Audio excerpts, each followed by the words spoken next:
आदमी ने अपने ऊपर से वो कंबल हटा दिया जो कुछ देर पहले एक लड़की ने ढका था। फिर वो बिस्तर से नीचे उतरा और अपनी पैंट पहनने लगा, लेकिन पैंट बहुत छोटी थी, इसलिए उसने उसे बांधने के लिए बालों की रबर का इस्तेमाल किया। फिर उसने ऐसे जूते पहन लिए जो उसके पैरों में ठीक से नहीं आ रहे थे, लेकिन लड़की अभी भी गहरी नींद में सो रही थी। आदमी जल्दी से बाहर निकल गया, पर वो कोई बुरा इंसान नहीं था, बल्कि उसे एक अजीब सी बीमारी थी। हर बार जब वो नींद से उठता तो उसका चेहरा बदल जाता था। इस बार वो एक बहुत ही अच्छा दिखने वाला लड़का बन गया और उसकी एक गर्लफ्रेंड भी थी। लेकिन अगली बार जब वो सोकर उठा तो वो एक गंजे और अधेड़ उम्र के आदमी में बदल चुका था। जब वो अपनी डेट की लोकेशन पर पहुंचा तो देखा कि उसकी गर्लफ्रेंड वहीं खड़ी है, लेकिन वो उसके पास जाने की हिम्मत नहीं जुटा पाया। उसे डर लग रहा था कि लोग उसे अजीब समझेंगे। उसकी गर्लफ्रेंड ने उसे कॉल किया, लेकिन आदमी उसका कॉल काट दिया। वो बस दूर से उसे जाता हुआ देखता रहा। उसी वक्त उसने देखा कि पास ही एक फर्नीचर की दुकान में नौकरी की जरूरत है। अगले दिन जैक एक लड़की में बदल गया। वो नौकरी की तलाश का बहाना बनाकर बेला के पास पहुंचा। जैक बेला को अपना सच बताना चाहता था, इसलिए वो उसे अपने स्टूडियो ले आया। वहाँ उसने बेला को अपने ट्रांसफॉर्मेशन के वीडियो दिखाए। बेला ये देखकर बहुत हैरान थी। उसे बिल्कुल भी यकीन नहीं हुआ। वो लड़का जिससे वो कभी बहुत प्यार करती थी अब एक लड़की बन चुका था। बेला ने इस बात को समझने की पूरी कोशिश की, लेकिन तभी जैक ने वो प्यारा तोहफा निकाला जो उन्होंने एक दूसरे को कभी दिया था। मगर तभी बेला गुस्से में आ गई और बोली, अब कभी मुझे मत ढूंढना। ये जैक के दिल के टूटने का पहला अनुभव था। वो घर गया और पूरी रात सो नहीं पाया। बेला भी बहुत दुखी थी। उसने इंटरनेट पर इसका इलाज ढूंढने की कोशिश की, लेकिन कुछ भी नहीं मिला। बहुत सोचने के बाद बेला जैक के घर गई और दरवाजा खटखटाया। तभी एक जापानी औरत ने दरवाजा खोला, क्योंकि अब जैक फिर से बदल चुका था। बेला को पक्का करना था कि वो जैक ही है, इसलिए उसने कहा कि वो खुद देखना चाहती है कि वो कैसे बदलता है। जब जैक अगली सुबह उठ, बेटा,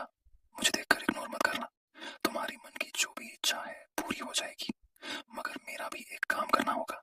तुम्हें इस वीडियो को लाइक करना होगा और बेटे, जाते जाते चैनल को सब्सक्राइब कर दो। था तो वो फिर से हैंडसम लड़का बन चुका था और अब बेला को उस पर भरोसा हो गया। वे दोनों फिर से साथ आ गए और डेटिंग शुरू कर दी। अब हर दिन बेला के पास एक नया बॉयफ्रेंड होता था और एक अलग अनुभव के साथ। जब जैक एक बूढ़े आदमी में बदल जाता तो बेला उसकी देखभाल करती, और जब कभी वो एक औरत में बदलता तो दोनों मिलकर स्वेटर बुनते थे। एक दिन जैक एक छोटे बच्चे में बदल गया। बेला उदास हो गई, लेकिन उसे एक डेट पर ले गई जैसे वो उसका ख्याल रख रही हो। वो छोटा बच्चा धीरे धीरे मीठी बातें कर रहा था, जिससे बेला बहुत खुश और भावुक हो गई। लेकिन बच्चे शराब नहीं पी सकते, इसलिए बेला ने वाइन एक बेबी बोतल में डाल दी। जैक ने कुछ घूंट ली और जल्दी ही नशे में झूमने लगा। अंत में बेला ने उसे घर तक पहुंचाया और जाते जाते जैक ने उनका रेस्टोरेंट का बिल भी ठीक से चुका दिया था।